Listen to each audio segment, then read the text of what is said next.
রহমতুল্লাহ।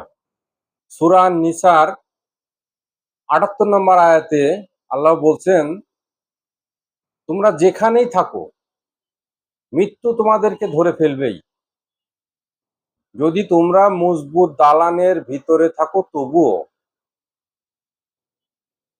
তাহলে মৃত্যু থেকে কেউ রেহাই পাবে না।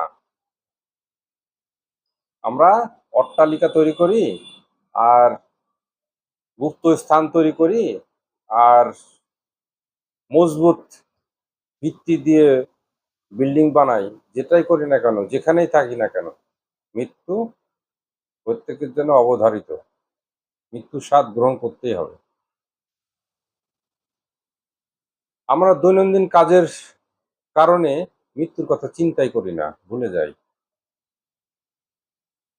আশা করি প্রত্যেক মুমিন ব্যক্তি, প্রত্যেক মুসলমান অবশ্যই মৃত্যুর কথা চিন্তা করবেন, তাহলে খারাপ পথ থেকে সরে আসতে পারবেন।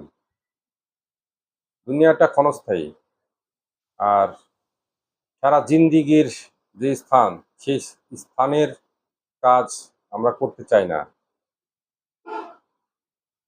একটাই কারণ, শয়তান আমাদের পিছনে সবসময় ইনাপ করতে থাকে। তো শয়তানের থেকে দূরে থাকতে হলে পারে 5 ওয়াক্ত নামাজ আদায় করতে হবে।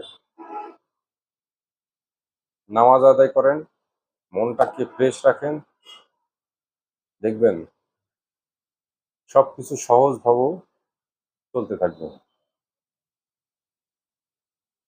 আসসালামু আলাইকুম।